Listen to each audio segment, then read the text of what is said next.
Great. Hello, everybody. Welcome to the APS at 125 webinar. Today, I have the pleasure of welcoming Dr. Joseph Martin, who's an associate professor of the history of science and technology at Durham University. His first book told the story of American solid-state physics, wherein Dr. Martin showed the central role of solid-state physics in sustaining the political and financial capital physicists enjoyed during the 20th century, despite the prestige inequality between them and their high-energy colleagues. More broadly, he has also written on the philosophy of science, scientific pedagogy, and the role of industrial patronage in physics research. And his current work investigates the history of categorization practices in science. Today, for the webinar, he'll be speaking about the origins and the adolescent years of the American Physical Society. Thanks very much for that introduction, Sebastian. I should say before I kick off with my own remarks about the history of the APS that this is part of a series based on talks that were delivered at the March meeting in Minneapolis. What I'm doing here today is really a setup for what my colleagues, so Sarah Bridger, Andy Zangwill, and Francis Hellman discuss about the other aspects of the society's history and influence. So my goal here today is to give really a broad overview of where the American Physical Society came from, what its animating philosophy was when it was founded, and how that animating philosophy continued to influence the way in which the society conducted its affairs over the first 125 years of its existence. So with that in mind, I will do my best here to find my slides and share them with you.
Bear with me just a moment. Predictably, what worked fine in the practice room is not working even a little bit now that it's come to game time, but I will sort out the technical issues very shortly, and we will have an actual presentation for you.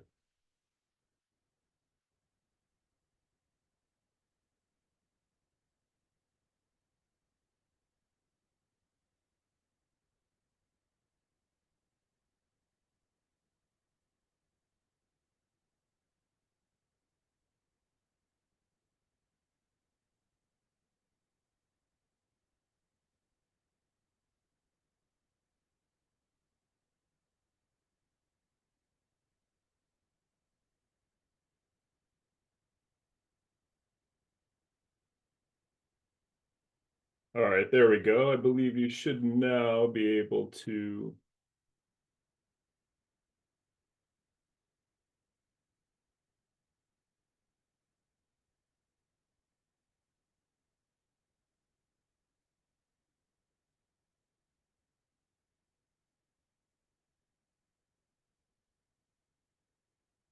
All right. Sebastian, let me know if this isn't working, but I believe I've got my slides set up now. They look great. All right, fantastic. Apologize for that delay. Apparently, when I came out of it earlier, it closed the entire application. But as I said, what I'm going to do is to talk about how these three characters played a role in the story of the APS, the founding of the APS, what it became, and what it meant for the American physics community. So these three characters, first of them on the left here is John Tyndall. He had nothing directly to do with the founding of the American Physical Society, but he did make a trip in 1872-73 to the United States. His observations about the scientific community while he was in the United States, as well as the prescriptions he gave for that community, are both relevant to understanding the circumstances in which the APS was founded.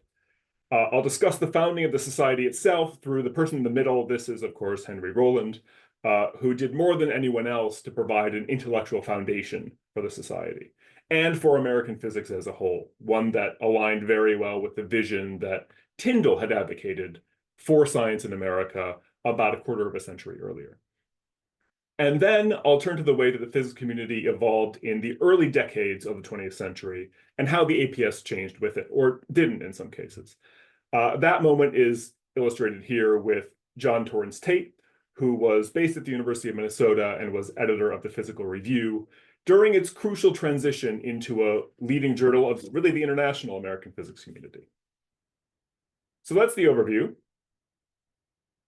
I'll address in the introduction some crucial aspects of the American physics landscape before, during, and after the founding of the APS, and then draw some conclusions that I hope will set up the rest of the talks in this webinar series, which I encourage you to go to as well. This, incidentally, not a physicist on your screen. This is Alexis de Tocqueville. He was a French aristocrat who was dispatched to the United States in the 1830s. His ostensible mission was to write a report on the American prison system. More proximately, the trip was to get him away from the counter-revolutionary unrest of early 19th century France. But the result of this trip, he did make some observations about prisons, but he's more remembered for his book, Democracy in America, which is published in 2 volumes in 1835 and 1840. And in these volumes, he recorded his impression of American political culture quite broadly, and the influence of democratic systems on the American character. He's relevant for our purposes because of his observations about science. So he observed that, and this is a quote, "In America, the purely practical part of science is admirably understood, and careful attention is paid to the theoretical portion which is immediately requisite to application. But hardly anyone in the United States devotes himself to the essentially theoretical and abstract portion of human knowledge." So in Tocqueville's estimation, the democratic capitalist system that was in place in the United States meant that all the incentives directed people to short-term gain. The practical arts and engineering were thus well developed, but the theoretical sciences, which required space for aimless surmise, were underdeveloped. In European cultures, you had space that was afforded for the type of aimless surmise by membership in the hereditary gentry. So theoretical science, per Tocqueville, thrived in Europe because of its social structure, places where there was latitude to do undirected reflection. I bring this up because this is a view that had a powerful influence on John Tyndall. Apologies, there's the quote on your screen. So in 1872, John Tyndall was invited by John Henry of the Smithsonian Institution and Edward Yeomans, who was the publisher of Popular Science Monthly, to conduct a lecture tour of the United States. Before going, in preparations for his encounter with America and Americans, he read Democracy in America in some detail while he was on holiday in the Swiss Alps, and was particularly struck by Tocqueville's account of the sciences. And he worked in those observations to the lectures that he gave in the United States as part of a broader case that Americans, if they wanted to join the great scientific nations of Europe, had an obligation to cultivate pure science in the United States. The lectures that he gave involved demonstrations and explanations, especially of electromagnetic and optical phenomena, but these all built up to an exhortation to cultivate pure science. So this is what he said in one of his closing lectures: "You have scientific genius among you. Take all necessary impediments out of its way. Above all things, avoiding that question which ignorance so often addresses to genius: what is the use of your work?" So it's worth noting here that Tyndall wasn't just dispensing this advice out of pure-hearted altruism. He was representative of one faction in a dispute within British science at the time. He was a member of what was known as the X Club, essentially a dining society, which included many of the prominent scientists of the age, scientists and medical men in London, including Thomas Henry Huxley, Joseph Hooker, and Herbert Spencer, among other luminaries. This group tended to view science in terms of its pure and secular nature, right? It was a pure and secular pursuit to them. That is, it should be insulated from commercial incentives and walled off from religious considerations. In taking this position, they distinguished themselves from the North British physicists, people like William Thomson, also known as Lord Kelvin, James Clerk Maxwell, people who saw science, industry, and empire as evolving in lockstep and regularly intermingled their science with their religious thinking. Notably, the year after Tyndall returned from America to Britain, he delivered his famous or notorious Belfast Address at the 1874 British Association for the Advancement of Science meeting, in which he delivered a defense of materialism that scandalized his contemporaries. So Tyndall is articulating this strong, pure science agenda because he's attempting to win over his American compatriots to a particular vision of the future of science in Britain. It's also worth noting here that this is a relatively new version of pure science.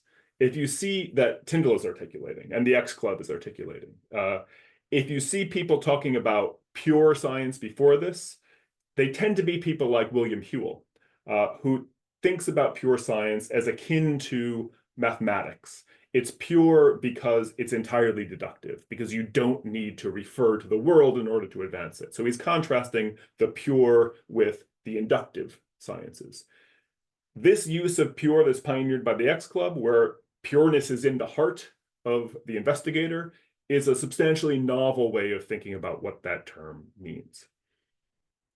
Now, at the time Tyndall is touring America, we have this fellow, Henry Rowland, who at the time is a 23-year-old instructor at the University of Worcester in Ohio. There's no evidence that places him at any of the Tyndall lectures, none of which took place farther west than Washington, D.C. But anybody who is tuned into the news, the scientific news at this time, the news generally for that matter, would have been reading almost daily updates of Tyndall's coming and goings in late 1872 and early 1873. This was a prominent visit that was reported widely in both the local papers where Tyndall was speaking and in the national newspapers. A decade later, in 1883, Rowland has become vice president of the physics section of the AAAS, and he delivered his address, A Plea for Pure Science, in which he echoed many of the same sentiments that Tyndall was articulating during his lecture tour of the United States. So Rowland lamented that the United States remained a scientific backwater, which he attributed partly to the fact that some obscure American who steals the ideas of some great mind of the past and enriches himself by the application of the same to domestic uses is often lauded above the great originator of the idea. So the great impediment in Rowland's point of view was the lack of a truly national institution dedicated to the pursuit of pure science rather than to short-term commercial pursuits. And that's a need that would ultimately lead him to collaborate in the founding of this very organization, the American Physical Society, which he served as the founding president. In his presidential address to the second meeting of the society, which he entitled The Highest Aim of the Physicist, he made it perfectly clear that the objective of the organization was to create a space that was insulated from the mercantile incentives of wider American society. The US did not have a hereditary aristocracy, very proud of that fact, and was afforded less latitude for unguided inquiry if we accept Tocqueville's interpretation as a result. But, in Rowland's words, we form an aristocracy not of wealth, not of pedigree, but of intellect and of ideals, holding him in the highest respect who adds the most to our knowledge or who strives after it as the highest good. And the one who added the most to knowledge was naturally, for Roland, the pure scientist, understood in this new kind of X-Club form of purity. He who makes two blades of grass grow where one grew before is the benefactor of mankind, but he who obscurely worked to find the laws of such growth is the intellectual superior as well as the greater benefactor of the two. So Roland, quite unapologetically, is an elitist. He wanted the American Physical Society to be a refuge for an American intellectual elite. So at its founding, the APS is an organization whose mission is to carry the torch for pure science. That's reflected in the fact that through its early years, it was and remained principally an academic organization. We can infer that both from its membership and its leadership. So in 1902, this is the Society's third year, only 4 of its 144 members reported job titles or affiliations that reflected any sort of industrial employment. And its leadership is almost entirely academic, with the exception of Elihu Thomson at General Electric and Edward Rosa, who joined the National Bureau of Standards halfway through his council term. This is still a small society at this point in the early 1900s. Membership numbering only 1 gross in 1902, but it grows, especially after World War I. Physics became more prominent and more employable. And as a result, much of the growth of American physics was in the industrial sector during this time period. Recall, we have General Electric represented on this slide. It establishes its research laboratories in 1900. Eastman Kodak does the same in 1912. Westinghouse follows suit in 1916. Bell Laboratories is established in 1925. These are all organizations that employed trained scientists. They had quite large scientific and technical workforces. And it's really the growth of the industrial sector, not just in these prominent laboratories, but throughout American industry, that sustains the expansion of scientific labor, the scientific labor force in the United States during the early 20th century. The consequence is that by 1920 or so, about a quarter of the APS membership is employed in industry compared with less than 3% in 1902, looking at essentially the founding membership. But this did not necessarily mean that the society itself became more attuned to the needs of its industrial members. It very much remained a pure science organization during this time period, and its leadership remained attuned to the rhythms of academia, of the academic calendar, of academic labor. Well into the 1940s, to give one example, industrial physicists are complaining to the council that they don't get enough advance notice of meetings to arrange permission to attend. If you're not on an academic calendar when meetings are arranged to correspond when people are going to be free for travel, and you need to ask your supervisor if you can have a couple days off to go and present at a meeting halfway across the country, you need more advance notice to do that than the society was giving its industrial members. That discontent was a big part of why there was a proliferation of other organizations dedicated to various aspects of physics in the 1910s and 1920s.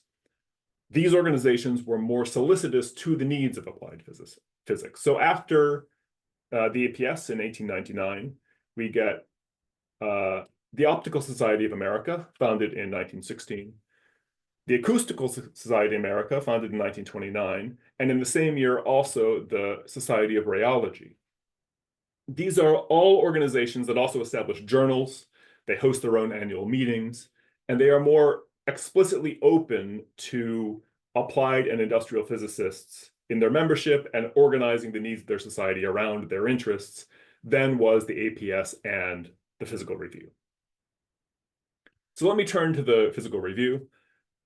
It's an important bellwether indicating the extent to which the APS was invested not in catering to the expanded group of applied physicists in the American scientific community. It was not interested in really bringing those people into the fold, and we can see that in how the Physical Review develops through the first decades of the 20th century. Here is John Van Vleck. In the 1920s, he is based at the University of Minnesota. and one of the early American trained physicists, not just American physicists, but American physicists trained domestically to really be involved in the heart of the quantum revolution. Here's how he reflected on the changes that the Physical Review underwent in the 1920s. When he's talking about when he finished his PhD, the Physical Review was only so-so, especially in theory. And in 1922, I was greatly pleased that my doctor's thesis was accepted for publication by the Philosophical Magazine in England. By 1930 or so, the relative standing of the Physical Review and the Philosophical Magazine were interchanged. The way that interchange was affected, though, was not by catering to the largest growing group of American physicists. It was rather by embracing the quantum revolution. So here's Tate again, John Torrance Tate, who led the Physical Review as editor for over 2 decades. In this period, so starting in the late 1930s, the late 1920s in particular, he was savvy about seeking out and publishing quickly papers in the new physics. That succeeded in bringing in American authors and American publications into the wider international conversation about quantum physics. So PhysRev becomes more prominent by leaning into the pure science mission rather than by reflecting the dominant interests and demographics of American physics as a whole. That's again reflected by a proliferation of journals founded in the 1920s and the early 1930s that served areas that many felt the Physical Review was neglecting, was not doing enough to support. So here's a table indicating that expansion, which overlaps with and follows on from the expansion of professional societies. You have Reviews of Modern Physics, which begins in 1929, originally as an overflow venue for PhysRev and published by the APS. The rest of these had a more squarely applied focus. Journal of Acoustical Society and Journal of Rheology in 1929, Review of Scientific Instruments following on from that in 1930, what becomes the Journal of Applied Physics, originally called Physics, tellingly, in 1931, Journal of Chemical Physics in 1933, and then all of these are ultimately taken over by the American Institute of Physics after it's founded in 1931. And then, of course, the American Physics Teacher is focused on teaching and pedagogy, becomes the American Journal of Physics in 1939 after being founded in 1933. This, incidentally, is a transition that Tate actively encouraged. At the same time that he was inviting discussions of the new physics, of quantum physics, in the Physical Review, he recognized that he was making an active choice not to emphasize other areas of physics that were also growing and that had been a traditional part of the authorship and readership of the Physical Review before he took over the editorship. But he made an active decision to deem them non-mission critical for the flagship journal of the American physics community. Okay, I'm going to transition into some conclusions about what this early history tells us about the evolution of the society over essentially the next century or so, almost century from where I'm ending the narrative. The first thing I want to do is to emphasize the extent to which the early years of the APS were guided by a potent and substantially new pure science ideal. It didn't come out of nowhere. It was a local expression of a set of ideas that had begun circulating as part of the international growth of science in Europe, Great Britain, right? This is a transatlantic exchange of ideas that's in part driving the rise of this ideal.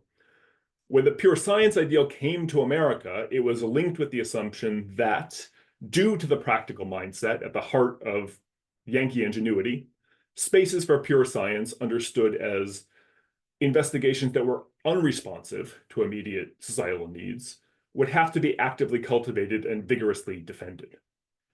The APS was designed to do just that. It was a citadel dedicated to the protection of space for pure science. The other thing I want to emphasize is that this vision, Rowland's vision of pure science, which was carried forward by Tate and many others, relied on a particular vision of what physics was.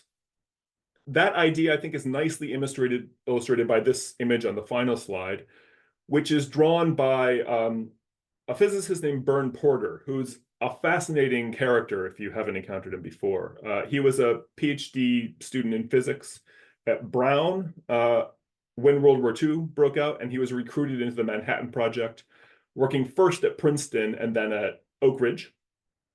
And he was one of the only people to quit on the spot the day that Hiroshima was bombed. He left physics to become an outsider artist, and grappled for the rest of his life with the moral culpability he felt for having worked on the bomb project. But in 1939, which is when he drew this map, he was still quite enthusiastic about physics. And in this drawing, he represented a typical way of thinking about how it was carved up.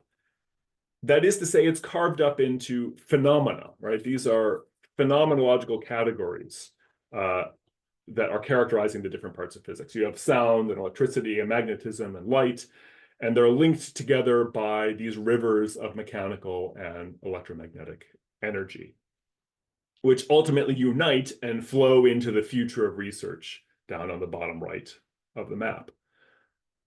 You have the towns dotting the shore named after famous scientists showing their historical development, but it's a unified picture, and it's a particular vision of physics in which physics is the stuff that's out there in the world, right? When we talk about physics, we're talking about the properties of the world, and it breaks down into natural categories. And physicists are the people who go out and find it. They define themselves by what sort of category of knowledge they're pursuing within this unified vision of physics.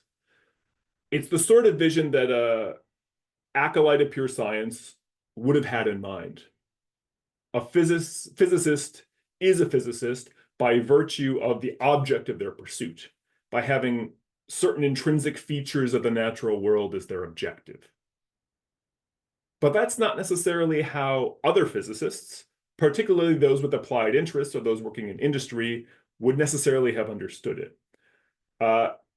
So the example I like is to think about how you might modify this map. For instance, if you wanted to add a subject close to my heart, solid state physics, which only emerged about 10 years after this was drawn. How do you add that to a map like this, right? What is solid state physics? It was the fastest growing area of physics in the late 1940s, early 1950s, but it concerns pretty much all these areas. It's about mechanics and acoustics and electromagnetism and thermodynamics in solids, right? So it draws from all areas of this phenomenological representation of the field and can't be easily, therefore, represented as a simple feature of the landscape.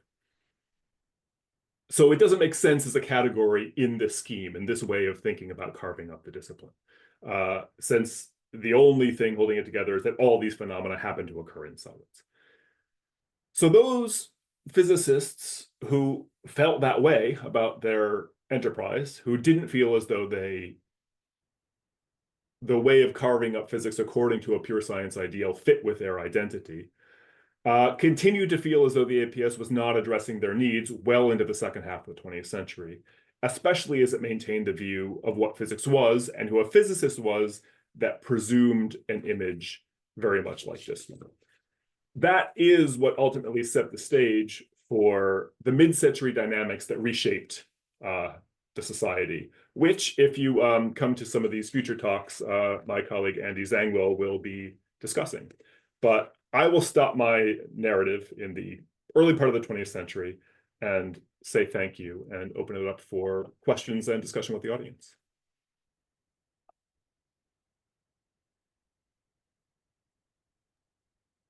Thanks so much, Joe. That was a really, really amazing, I think, introduction into some of the themes that other people are going to talk about in their other webinars. So we have some time for some questions. Um, I've lowered all the attendees' hands, but there's two ways you can ask. You can either raise your hand in the Zoom room and I can allow you to talk and you can ask directly, or if anybody would like to message me, I'd be willing to read out your question out loud. And so just while everybody collects their thoughts, maybe I'll begin with one, which is I'm really curious about those four members of the APS early on who were not in the sort of pure science ideal. And I wanted to ask you, what was their role in the institution? Were they voices of resistance, or were they sort of on the board of the separation that you're describing in their own way? That's a great question. I wish I knew more about them. Unfortunately, the records of the early APS are held at AIP, the Center for the History of Physics, and documents of those discussions from that time period are relatively sketchy. So I don't actually know. I'd love to know what they thought, but I don't know, and I haven't been able to find any of their personal papers that might document that. Um, if I had to guess, right, I think if we think about the context, right, this is a period where these industrial laboratories are being found.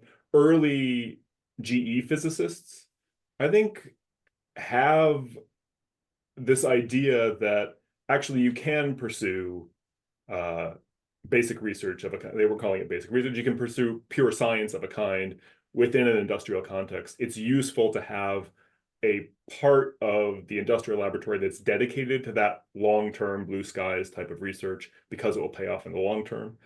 Someplace like GE is thinking of itself as essentially as a perpetual institution.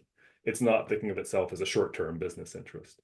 And like Lenny Reich has written about this on the rise of American industrial laboratories, that the idea that these things are separated from the production and marketing operations in order to create resources for future commercialization mean that some individuals could occupy them and feel very much like they're in a quasi-academic environment. That was certainly true of Bell Labs at the time. So my guess would be is that at least some of these characters are probably quite on board with this vision of the APS as a pure science institution, and not necessarily thinking about the more immediate pressures that would weigh more heavily on their colleagues in coming decades as industrial employment became a more common element of the experience of American physicists. Thanks. So um, I have a question from Brad Marston who asks, are there scientific topics, perhaps fluid dynamics, that were originally included in a narrow definition of physics, but then later ejected from the APS? Go and see Andy's talk.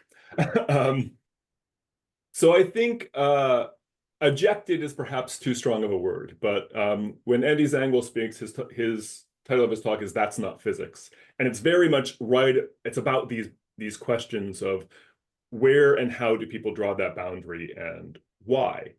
And what we see periodically with things like fluid dynamics, things that lead into engineering, perhaps, it's happening perhaps laterally with issues like soft matter, which is a current interest of mine, um, that there's an effort to, it comes from both directions, right? Sometimes it's a disinterest from those fields that are perceived in the contemporary moment to be core to the field.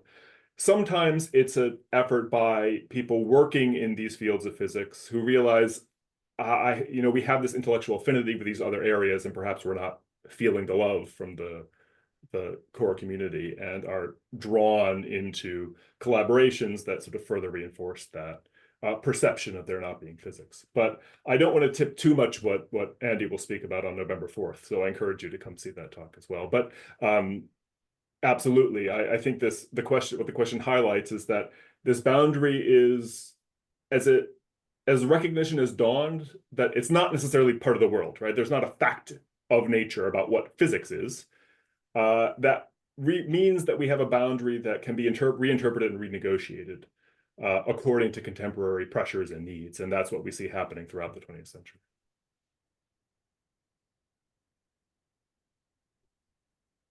Great. I have another question from Michael Riordan, who asks, can you comment about the role and participation of John Slater in the APS during the 1930s? If I recall properly, Sam Schwaber wrote about him in The Empiricist Temper Regnant. Yeah, Slater's an interesting character. By the 30s, he's sort of a grumpy presence in the American physics community. So if you don't know much about Slater's background, I mean, Michael, of course, is a very accomplished historian and the reigning Price Prize winner, so he knows much about this. But he is Slater goes to first Cambridge and then Copenhagen as a postdoc, and has an unpleasant experience at Copenhagen in particular. So he gets into a collaboration with Bohr and Kramers, where they're trying to explain the Compton effect without accepting quantization.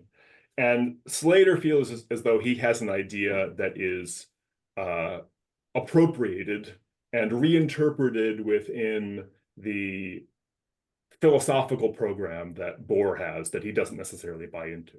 So when he comes back to the United States, and this is something that Schweber writes about, like this is the empiricist temper, he says, enough with all that philosophy that's really corrupting the way things are happening in Europe. What we want is to do things practically. And he sets out, like in solid state physics, eventually after World War II, he's just buying the latest IBMs and cranking out wave functions from first principles because he thinks that's the way you have to do things.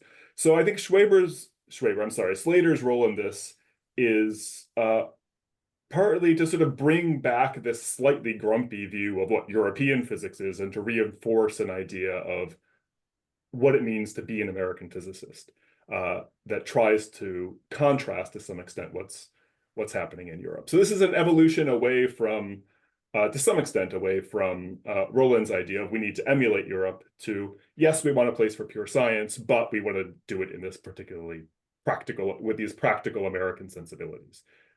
I think what Slater would say, what I'm doing is still pure science. He's not thinking I'm now a technician, but he is trying to draw a distinction with the European ethos as he understood it prevailing in Copenhagen. Great, and I guess we have two more questions. Maybe I'll read them together as we're coming up on time. So Joseph mentioned that the physical review gained prominence by focusing on quantum theory. How did this focus come about? Was it intuition, or did physicists know to some degree how important this field would become? Is the first question by Owen Johnson. And the second question by Adolfo Salgado is, do you think the generation of the first American engineering societies, which focused more on the application of scientific knowledge and were created before APS, somehow represents Roland's feelings/thoughts at the end of the 19th century? Okay, great. Yeah, two excellent questions. I mean, with reference to the physical review, there was, I think, a quite powerful sense in the community that this was the way the field was going. You do have a number of, quite a few young physicists going over on foundation fellowships to train in places like Zurich and Göttingen and Copenhagen. And they're bringing back this energy and excitement. They realize that that's where the enthusiasm is in the well-established European community, and they want to participate in it. Van Vleck, even though he's not among the crew that go over to Europe, is very much of that mind. He sees these people as his natural interlocutors. So there's a sense that, yes, this is where physics is going. We've seen it over there. We want to try to replicate it here. And Tate's there is some intuition and vision there in committing the journal to that path was something that really helped make it prominent. So I think there's quite clear knowledge. They are engaged, and it's a very international community. They know that this is where things are going. But we should give credit where it's due to Tate in having the gumption to really commit to that route forward.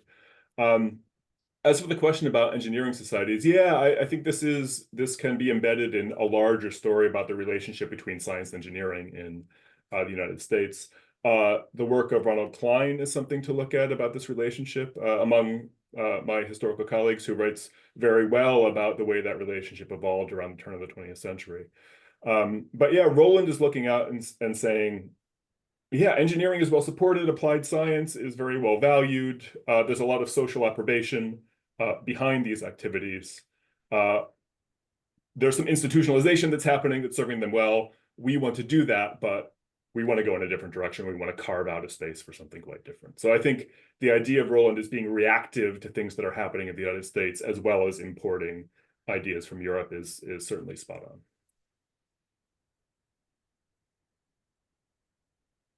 Excellent.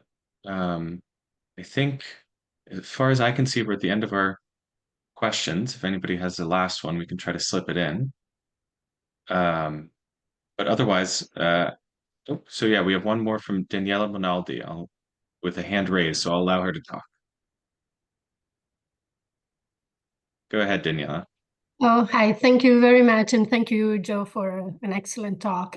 I just want to understand or sort of check if I understand correctly the definition of pure physics and the distinction between pure and applied that was being drawn by Roland.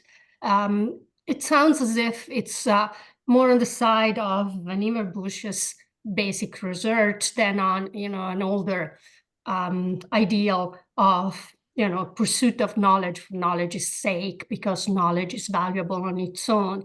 It's more of a distinction about long-term applicability and short-term applicability. So, and there is also a sort of a hierarchization about the intellectual value of producing knowledge about the laws that make things happen with respect to the work of actually making things happen. Am I correct in this? Yeah, so I think we could draw an interesting lineage of these different types of ideas of pure science, fundamental research, basic research. And I think they mean different things for different people at different times. I think that pure science, the Rollins pure science, is in a substantial respect the antecedent to what Bush is talking about after World War II. But it has a much more powerful moral dimension, right? So I think if we look backward and think about the conflict between the X Club and the North British physicists, right? That's partly about the role of spirituality and religion in natural philosophy, right? In the investigation of the world. So it's a secular notion, the pure science notion that people like Tyndall and Huxley articulating and that Roland picks up, but it's also in a substantial respect a moral notion, right? The pureness is in some sense in the heart of the researcher. Right? So it's about approaching your topic with pure motives. And there's some irreducibly moral dimension to that I think has fallen away a little bit by the time we get to Bush.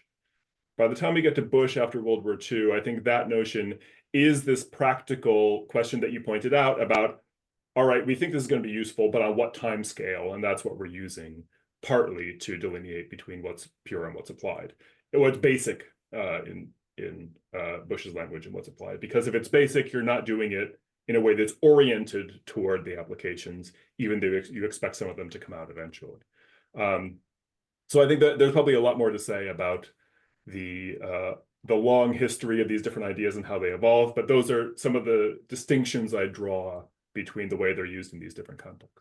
So thank you for that question. Yeah, and so thank you so much, Professor Martin. This has been a really great, I think, introduction to the other 3 talks we'll have coming up. You've opened up a lot of questions that I think will be very exciting for those who hope to attend, and we hope to see many of you there at the other lectures.